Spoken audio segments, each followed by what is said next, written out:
ouvir a voz do Salvador.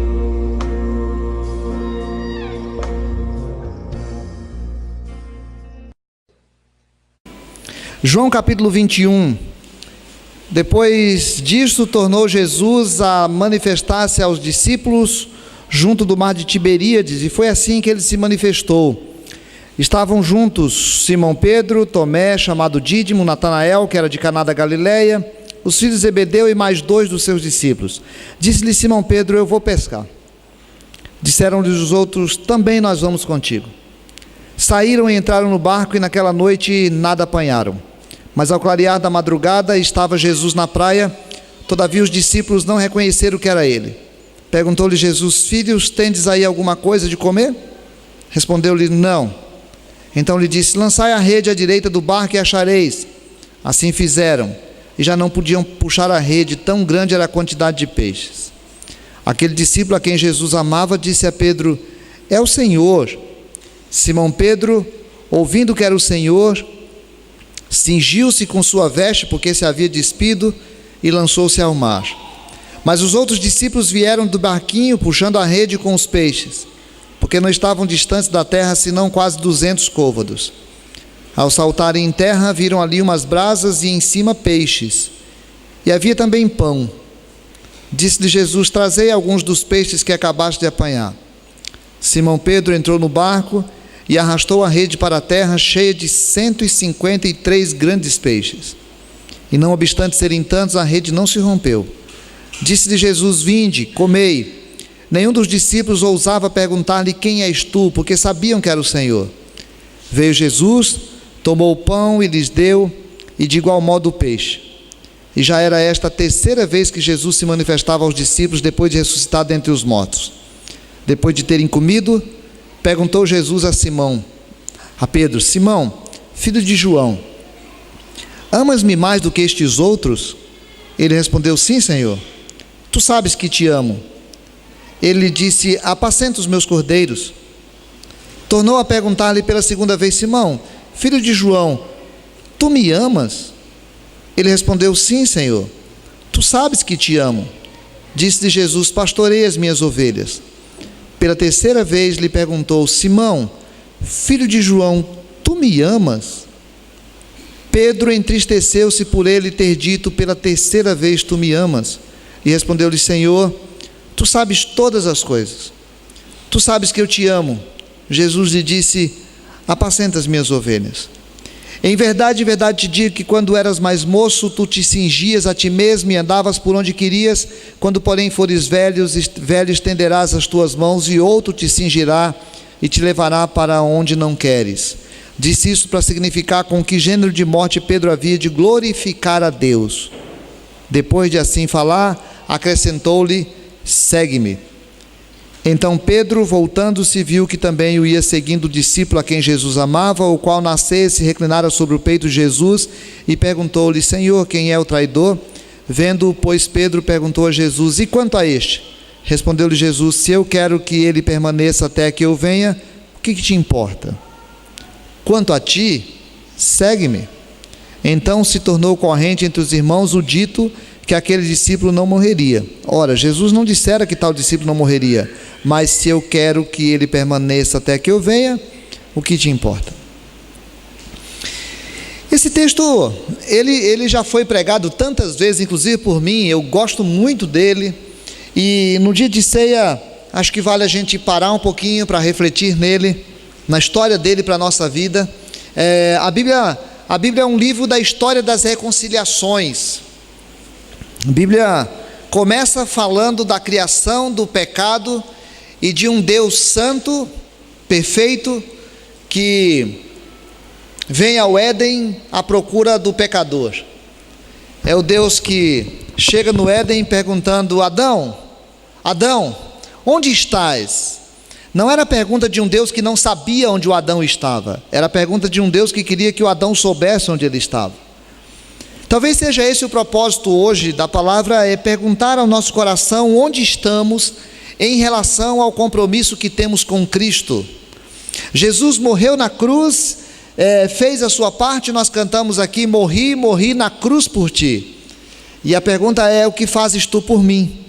Jesus cumpriu a sua parte e nós temos uma parte a ser cumprida, mas vez por outra nós insistimos em caminhar por caminhos que não dignificam a parte que nos está responsabilizada, né?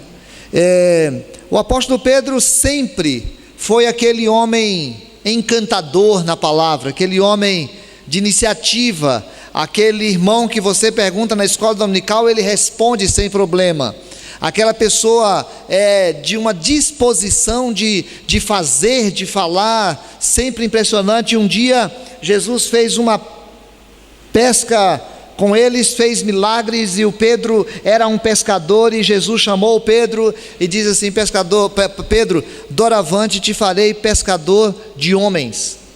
Eu estou mudando a proposta da tua vida, estou mudando o que quero para você. Daqui para frente você vai viver nessa terra não para cumprir o teu próprio propósito, mas para cumprir o meu propósito. E o Pedro deixou tudo e foi. E seguiu Jesus, e ouviu Jesus, e aprendeu de Jesus, e perguntou a Jesus, e viu milagres maravilhosos de Jesus, e deu uma das mais sublimes respostas que poderia ter sido dada, quando ele diz: tu és o Cristo. Quando os discípulos perguntaram, quando Jesus perguntou aos discípulos, quem eu sou para vocês, o Pedro resumiu muito bem toda a fé cristã, e a igreja é muito grata sempre pela vida, pelo exemplo, por quem foi o apóstolo Pedro. O apóstolo Pedro era aquele homem da absoluta disposição de fazer qualquer coisa por Jesus. Aliás, ele disse isso para Jesus, ele disse: Senhor, eu estou pronto a ir para onde você for.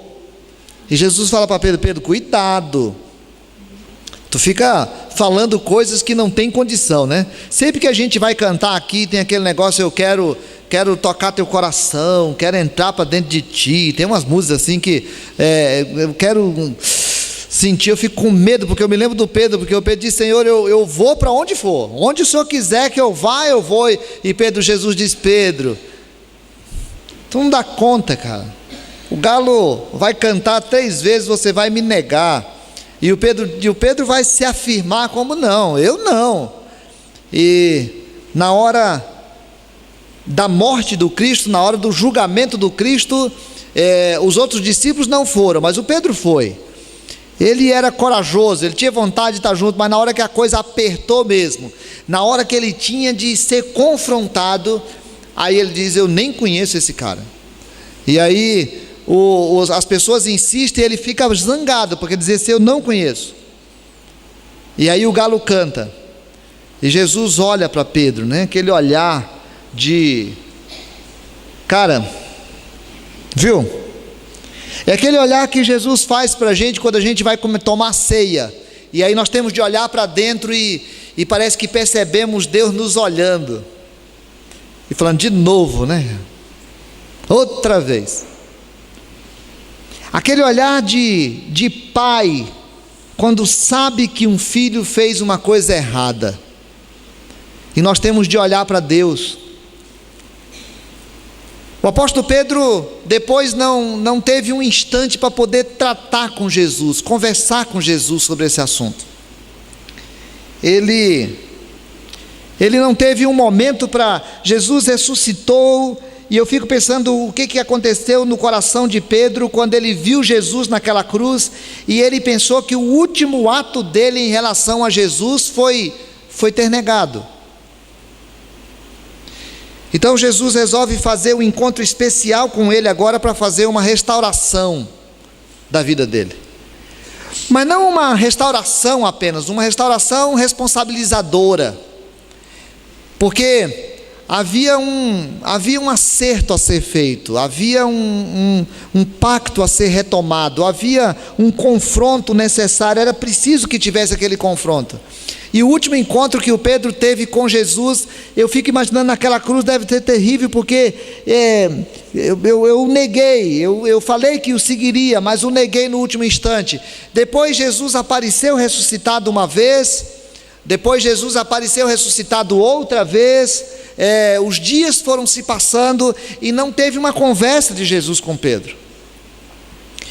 E os dias foram passando, e era aquela coisa esquisita, porque Jesus aparecia e sumia. Jesus vinha e ficava por ali, e desaparecia de novo.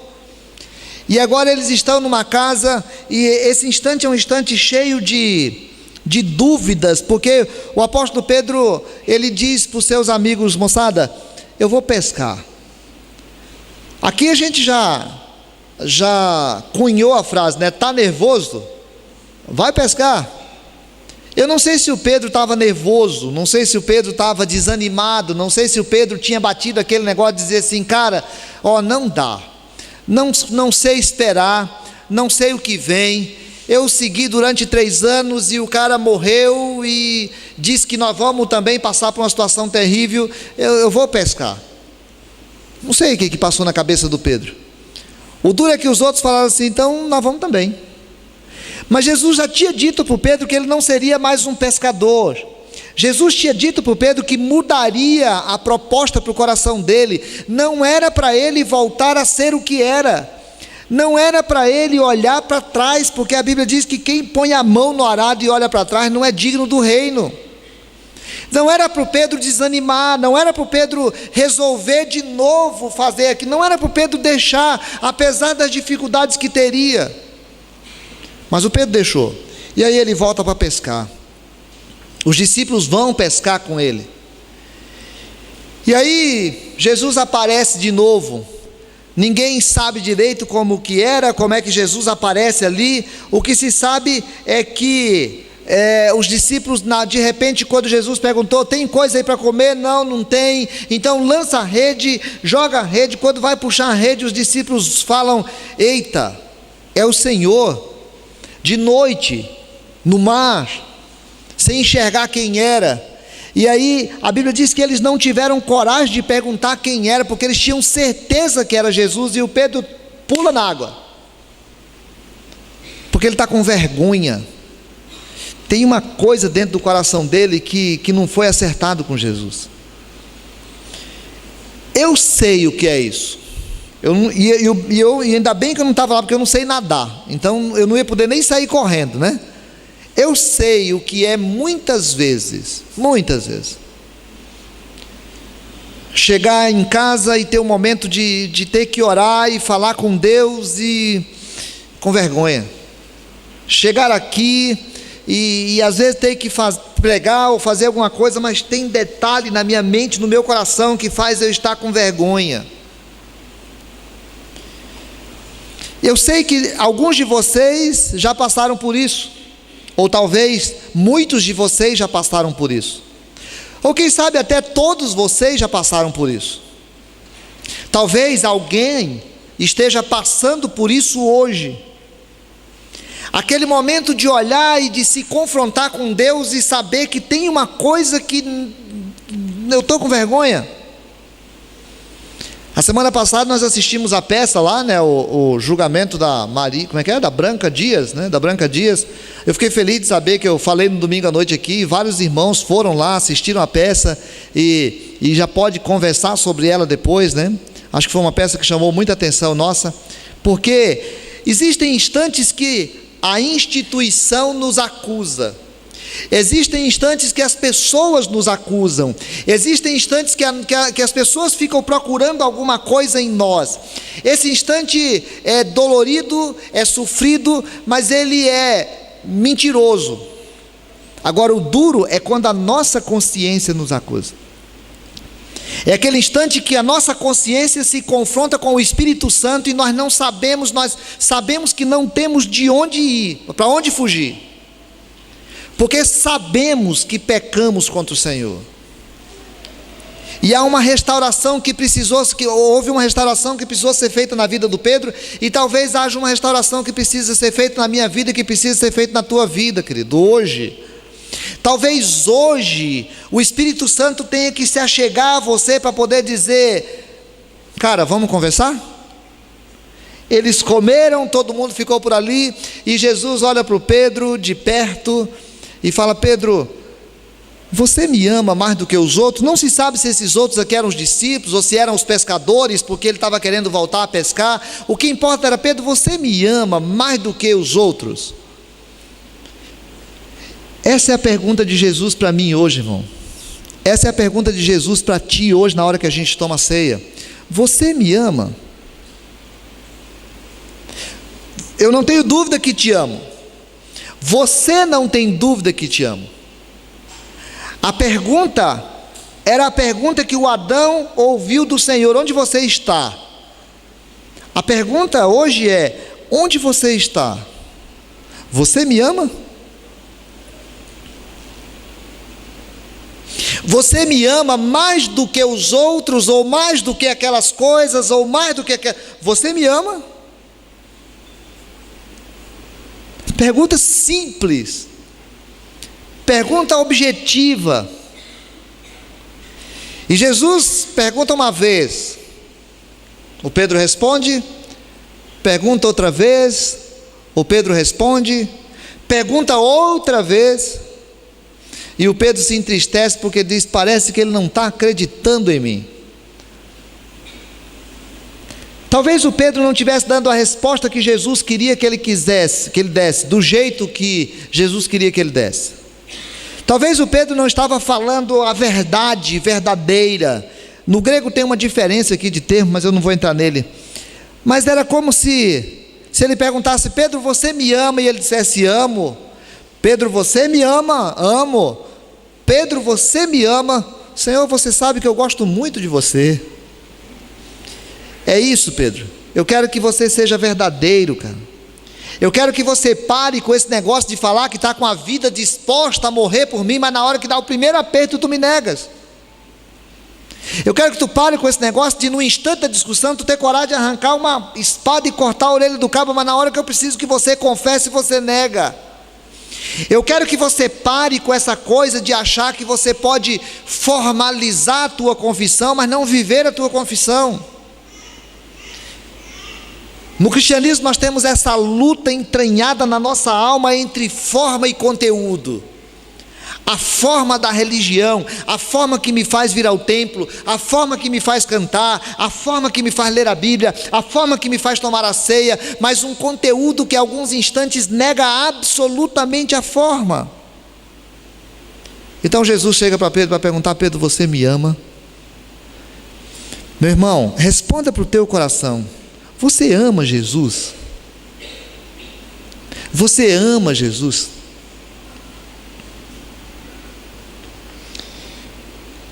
O Pedro precisava ser restaurado e a sua fé precisava ser renovada, o seu compromisso precisava ser renovado.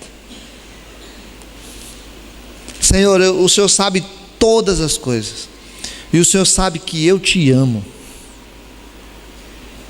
Senhor, o Senhor sabe todas as coisas, e o Senhor sabe que eu te amo. E Jesus diz assim: olha, quando você era mais moço, tu te cingias a ti mesmo e andavas por onde querias. Quando porém fores velho, estenderás as tuas mãos e outro te cingirá e te levará para onde não queres. Disse isso para significar com que gênero de morte Pedro havia de glorificar a Deus. Pedro, tu me amas? Amo, Senhor. Pedro, deixa eu falar uma coisa para ti. Quando você era jovem, você fazia o que queria. Agora que você vai entender, quando você for ficando velho, você não faz o que quer. Tem hora que você vai ter vontade de fazer alguma coisa, não dá. Você vai precisar que alguém pegue na tua mão e leve para onde às vezes você nem quer.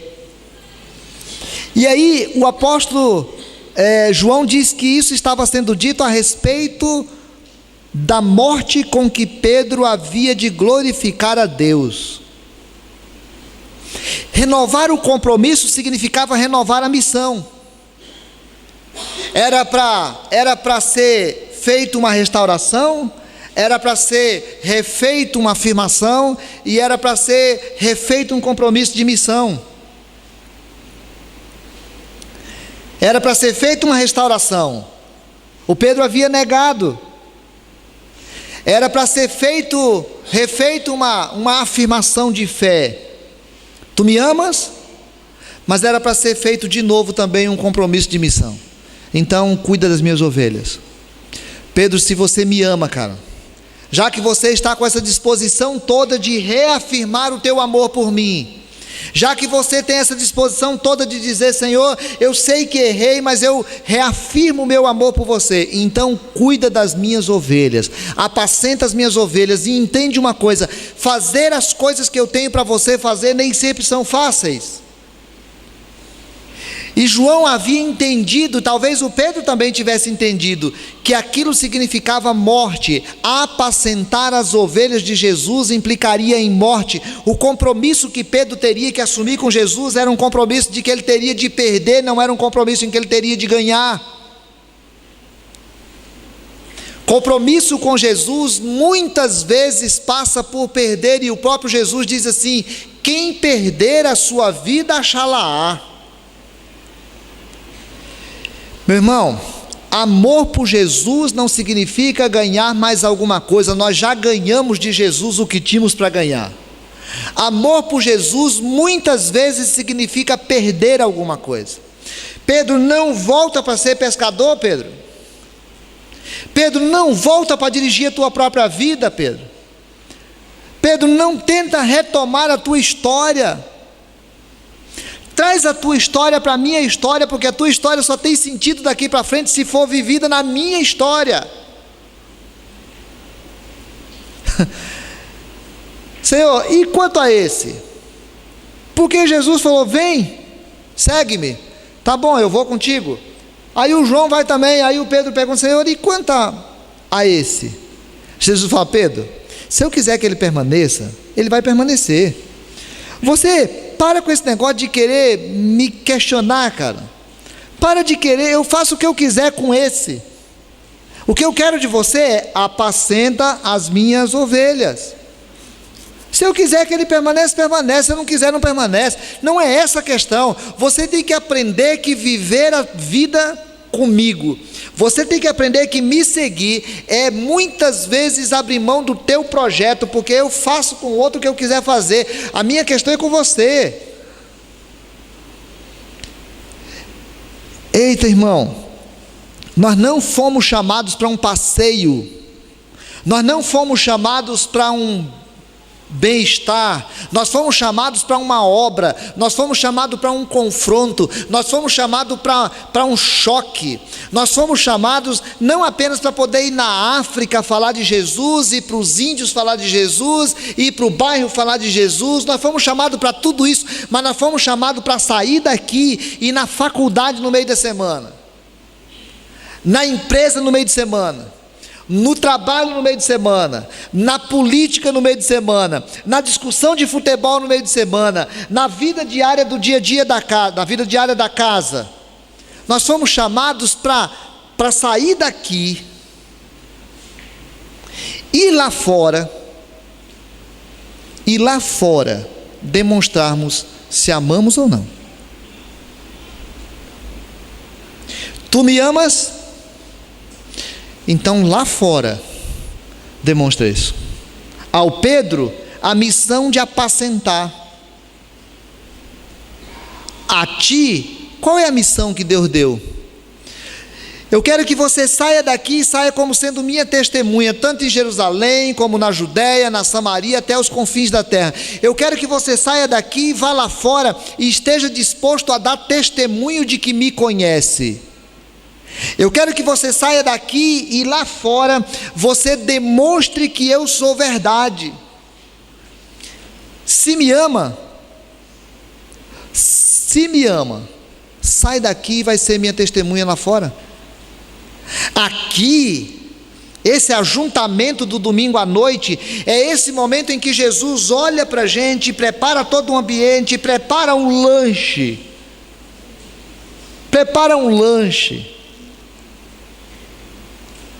E diz: olha aqui, estou te alimentando, para que você saia daqui e vá lá fora demonstrar se me ama.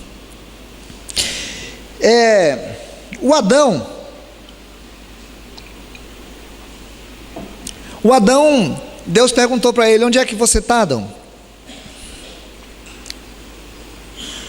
O filho pródigo, o pai o chama de volta, o recebe de volta naquele encontro. O Senhor Jesus chama o Pedro para poder restaurar. Pedro, eu vou ter que voltar, mas eu não quero que fique essa história mal resolvida entre nós. Meu irmão, se tem uma história mal resolvida entre você e o Senhor hoje, não saia daqui sem resolvê-la. Jesus ama você, Jesus ama mim, Jesus me perdoa, Jesus está disposto a sentar comigo e sentar contigo. Vinde a mim, todos vós que estáis cansados, sobrecarregados, e eu vos aliviarei.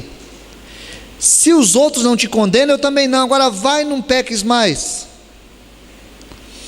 Jesus nos chama para restaurar. Jesus te chama para restaurar. Jesus te chama para poder dizer: olha, eu estou disposto a tratar com você,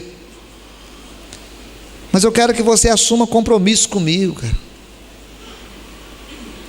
Eu quero que você me ame, mas quero que você demonstre amor na disposição de, se tiver que morrer para me glorificar, que seja. Se tiver de abrir mão de alguma coisa para me glorificar, que seja. Se tiver de retomar trabalho da igreja, será da onde que seja. Se tiver que voltar não sei o que faça. Se tiver que ir para não sei o que vá. Mas se eu quero o amor de Jesus, eu preciso aprender que muitas vezes amor passa por renúncia. E renúncia significa abrir mão da própria missão, dos próprios projetos, das próprias vontades, quando isso for necessário por causa do Evangelho de Jesus. Eu sei da história de uma missionária que viveu no Brasil muitos anos. Eu gosto dessa história, contada pelo pastor Luiz Ricardo. Uma missionária que viveu no Brasil muitos anos. Essa missionária foi antes viver na China. Ela era uma missionária americana, muito dedicada, aprendeu com facilidade o mandarim, estava trabalhando como missionária na China. Depois de um tempo passou a ser a líder da missão na China, e ela era enfermeira, e toda a vida dela, todo o projeto dela estava sendo desenvolvido naquela missão, naquele lugar. E um dia, trabalhando com um médico, ela foi criando amizade por aquele médico casado, e um dia, numa cirurgia, na hora de passar material, instrumento para o médico, ela triscou no médico e sentiu uma coisa diferente. Ela sentiu desejo pelo médico, ela se sentiu atraída pelo médico, e ela ligou no outro dia para a missão nos Estados Unidos e disse: olha, eu estou ligando para comunicar que estou indo embora. E a missão disse para ela: não, vai embora, toda a missão aí está dependendo de você. Ela disse: não, eu estou indo embora. E a missão disse: não pode vir embora, eu estou indo embora. E eles deram um tempo para ela, para que ela pensasse mais um pouco, para que alguém da missão nos Estados Unidos fosse lá à China. E ela disse: não vai adiantar vir, porque eu já estou com a mala arrumada, passagem comprada, estou indo embora. E ela veio embora para os Estados Unidos. Depois de um tempo veio para o Brasil como missionária, porque ela disse que não conseguiria conviver com a paixão que estava dentro dela e com a obra para a qual ela tinha se dedicado. Tu me amas? Às vezes dá vontade de desistir, às vezes dá vontade de olhar para trás, às vezes dá vontade de ser pescador. Tu me amas? Agora você é idoso, não faz o que você quer. A morte do Pedro seria uma forma de glorificar a Deus. O que Deus está esperando de mim hoje para que eu o glorifique?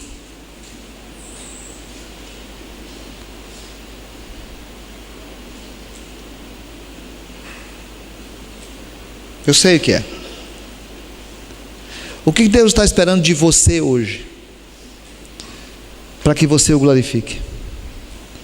Qual é o aspecto da missão que precisa ser retomado no teu coração hoje?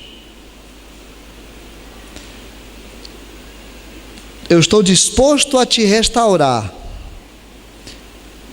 mas eu espero que você declare de novo e que assuma compromisso. Vamos orar? Ore ao Senhor, querido, fala com o Senhor, tenha um tempo de conversa com Ele. E se você não estiver precisando orar por ti, ore por mim, ore pelos outros, mas vê o que precisa ser retomado hoje.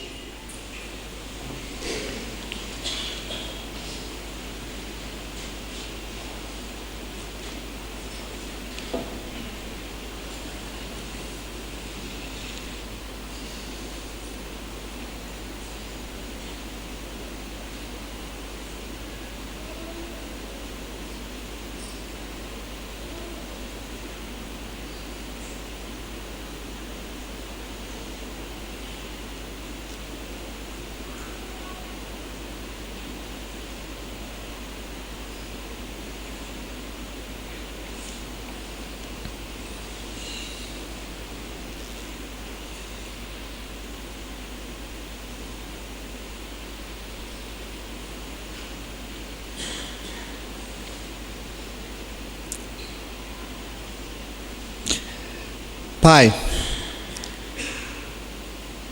Pai nosso que estás nos céus, os teus filhos se rendem aos teus pés, Senhor, constrangidos pelo amor de Jesus na cruz, celebrado hoje na ceia. Os teus filhos se rendem aos teus pés, constrangidos pela vergonha de muitas vezes tomar a atitude de Pedro, de querer olhar para trás, seja num aspecto enorme ou seja num aspecto pequeno. Muitas vezes os teus filhos, Pai, se sentem desanimados, incapacitados, se sentem desmotivados a fazer, a retomar, a continuar. Muitas vezes os teus filhos se sentem atrapalhados por causa de pecados, ou por causa de pessoas, ou por causa de sistemas. Muitas vezes os teus filhos se sentem derrotados, porque não conseguem dar um passo de força, firme, decidido. E agora nós nos juntamos todos, cada um na sua condição, e nos aproximamos do teu altar assim, Pai, fragilizados, humilhados, constrangidos, assim como o apóstolo Pedro naquele dia que pula na água com vergonha. Nós já chegamos até o teu altar, teu trono de graça, para poder dizer: Pai, tem misericórdia de todos nós, Pai. Renova, pela força, pelo poder, pela disposição do teu Espírito, renova no nosso coração o amor por Jesus. Renova no nosso coração o amor pela obra de Jesus. Renova no nosso coração o primeiro amor, Pai. Deus, em nome de Jesus, vê quem nesse instante pede a tua graça e a tua misericórdia, Pai. Em nome de Jesus, vê quem está pedindo ajuda por causa de alguma situação específica lá fora. Ó Senhor, nós somos humanos e nós precisamos tanto do teu Espírito. Ó Espírito Santo, renova no nosso coração o amor por Jesus, pela sua palavra. Renova no nosso coração o desejo de obedecer. Renova no nosso coração o desejo de testemunhar. Renova no nosso coração o desejo de mostrar lá fora, na prática da nossa vida, quem é Jesus em nós, Pai. Senhor, muito obrigado por Jesus. Muito obrigado por essa disposição que o Senhor tem desde lá do Adão, é ir em busca, em receber de volta, em acolher. Muito obrigado, Senhor.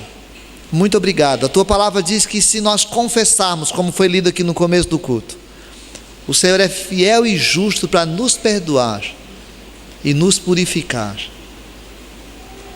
Senhor, assim como o apóstolo Pedro foi tão restaurado, que foi tão usado os dias depois em Jerusalém, restaura-nos e usa-nos e faz-nos instrumentos da tua glória lá fora, Pai. Ó Deus, em nome de Jesus, usa o teu povo para serem testemunhas do Senhor. Nós te agradecemos e pedimos a tua bênção em nome de Jesus. Meu irmão, minha irmã, que a graça eterna de Jesus, o amor restaurador do Pai e a ação renovadora e cheia do poder do Espírito seja com você e te faça uma bênção hoje e sempre. Amém e amém.